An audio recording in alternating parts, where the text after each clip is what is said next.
بالله من الشيطان الرجيم. بسم الله الرحمن الرحيم. ومنهم من يؤمن به ومنهم من لا يؤمن به ومنهم من يؤمن به ومنهم من لا يؤمن به وربك أعلم بالمفسدين وربك أعلم بالمفسدين. صدق الله العلي العظيم. رفقائے محترم، اللہ تبارک و تعالی نے یہاں کفار کا تذکرہ کرتے ہوئے، ان لوگوں کا تذکرہ کرتے ہوئے جو قرآن حکیم کو نہیں مانتے تھے، ایمان نہیں لاتے تھے، ان کو دو حصوں میں تقسیم کیا ہے. ارشاد یہ ہوا ہے کہ ان میں سے کچھ ایسے ہیں جو مانتے ہیں اور کچھ ایسے ہیں جو نہیں مانتے. یعنی کچھ ایسے ہیں جو دل سے یہ تسلیم کرتے ہیں کہ واقعی محمد رسول اللہ اللہ کے رسول ہیں، اور جو دل سے مانتے ہیں کہ قرآن حکیم اللہ تبارک و تعالیٰ کی کتاب ہے.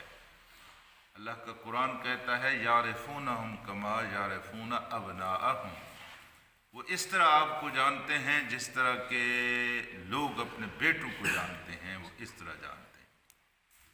اپنے بیٹے کے بارے میں کسی کو شک نہیں ہوتا کہ یہ میرا بیٹا ہے. جس طرح یہ بیٹوں کو جانتے ہیں، اس طرح یہ محمد رسول اللہ کو جانتے ہیں کہ یہ اللہ کے رسول ہے. اس طرح یہ قرآن حکیم کو جانتے ہیں کہ یہ اللہ کی کتاب ہے، لیکن اس کے باوجود وہ اس کا انکار کرتے ہیں. ان میں سے کچھ ایسے ہیں اور کچھ ایسے ہیں جو سرے سے تسلیم نہیں کرتے اور سرے سے اس کو نہیں مانتے. یہ یومن و مضارع کا صیغہ، اس کے دو معنی ہوتے ہیں، مانتے ہیں اور مانیں گے. کچھ ایسے ہیں جو مانیں گے اور کچھ ایسے ہیں جو نہیں مانیں گے. اس کا ایک معنی یہ بھی ہے، یعنی کچھ تو ایسے ہیں کہ یہ حالت کفر میں مر جائیں گے، لیکن کچھ ایسے ہیں کہ ان میں سے اللہ تبارک و تعالیٰ ان کو ایمان کی توفیق عطا کرے گا. حضور کریم صلی اللہ علیہ وسلم نے دو مانگے تھے نا. اس وقت مؤثر ترین لوگ تھے، ایک ابو جہل تھا اور ایک حضرت عمر تھے. تو اللہ تبارک و تعالیٰ نے ان میں سے حضرت عمر کو توفیق دی تھی، وہ اسلام قبول لائے، یہ ایمان لے آئے. یومنو ومن لا یومنو، ابو جہل جو تھے وہ ایمان نہیں لائے.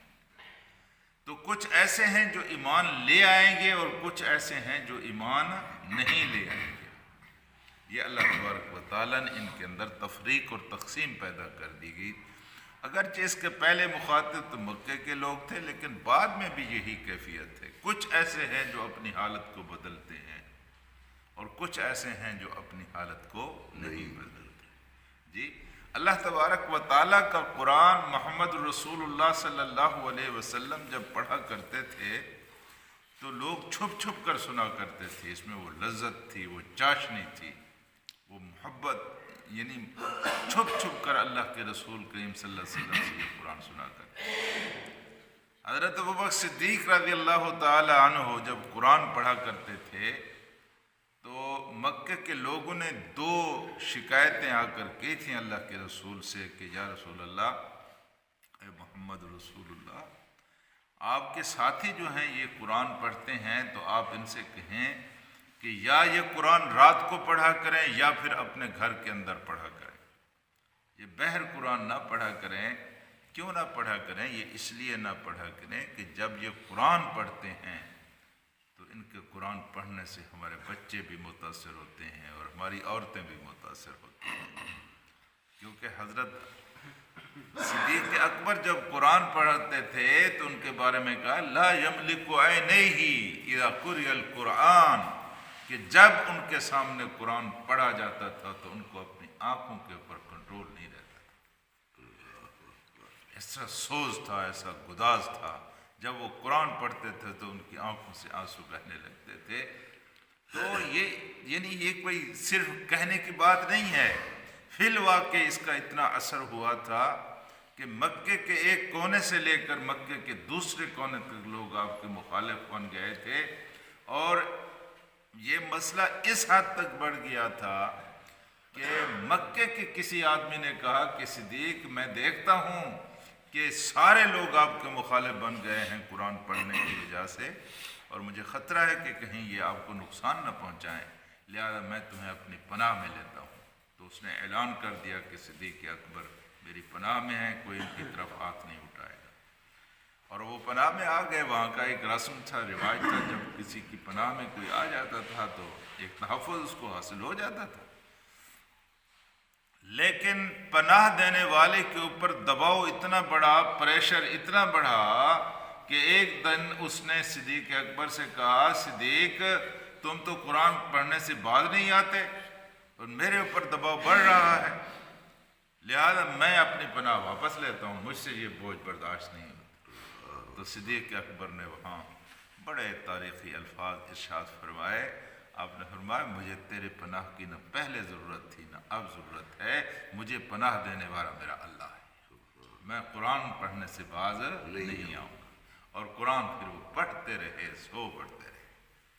تو کچھ ایسے ہیں جو ایمان لے آئیں گے اور کچھ ایسے ہیں جو ایمان نہیں لے آئیں گے، کچھ ایسے ہیں جو ایمان لاتے ہیں اور کچھ ایسے ہیں جو ایمان نہیں لاتے، لیکن وَرَبُّكَ أَعْلَمُ بِالْمُفْسِدِينَ، تیرا پروردگار جو ہے نا وہ جانتا نہیں ہے، بہت زیادہ جانتا ہے۔ کس کو جانتا ہے؟ المفسدین، فساد کرنے والوں کو زیادہ جانتا ہے۔ میرے دوستو، فساد جس چیز کا نام ہے وہ ہے اللہ کی نافرمانی۔ فساد کا مطلب ہوتا ہے بگاڑ، کسی بنی ہوئی چیز کو بگاڑنا، اس کو فساد کہتے ہیں۔ ایک ماحول ہے، اب بیٹھے ہوئے ہیں، ایک آدمی یہاں شور مچانا شروع کر دے تو اس سارے ماحول کو وہ بگاڑ دے گا نا۔ اس کائنات کے اندر فساد جب بھی برپا ہوتا ہے اللہ تبارک و تعالیٰ کی نافرمانی کی وجہ سے برپا ہوتا ہے۔ اور دوسری بھی یہ بات سن لے کہ یہ فساد جب بھی برپا کرتا ہے انسان ہی برپا کرتا ہے، ورنہ اللہ تعالیٰ کی دوسری ساری کائنات اللہ کی فرما برداری پہ لگی ہوئی ہے، وہ سارے کے سارے اللہ کی اطاعت کر رہے ہیں۔ سورج اپنے وقت پر نکلتا ہے، روشنی دیتا ہے، ڈوب جاتا ہے، رات اپنے وقت پر آتی ہے، چلی جاتی ہے، دن اپنے وقت پر آتا ہے، چلا جاتا ہے۔ بھیڑیں، بکریاں، کائنات کی جو چیز بھی اللہ پاک نے پیدا کی ہے وہ اپنے مقصد کی تکمیل میں لگی ہوئی ہے۔ ایک انسان ہے جس نے ادھم مچا رکھا ہے، کائنات کے اندر فساد برپا کر رکھا۔ اگر یہ بھی ساری کائنات کا ہم آہنگ ہو جائے اور ہم رنگ ہو جائے، جس طرح ساری کائنات خدا کی فرما برداری کر رہی ہے، یہ بھی اللہ کی فرما برداری کرنے لگے، تو یقین فرمائیے کہ یہ دنیا جنت کا نمونہ بن جائے، ہر طرف امن ہو، ہر طرف سکون ہو، ہر طرف محبت ہو، جنت بن جائے یہ دنیا۔ لیکن چونکہ انسان اللہ کی نافرمانی کرتا ہے، اس وجہ سے دنیا کے اندر فساد برپا ہے۔ اور فساد برپا ہونے کی اب سب سے بڑی وجہ یہ ہے کہ دنیا کے اندر انسانوں کی اصلاح اور فلاح کے جتنے وسائل ہیں وہ ان لوگوں کے ہاتھوں میں آ گئے ہیں جو خدا سے پھرے ہوئے لوگ ہیں، خدا کے باغی ہیں جی۔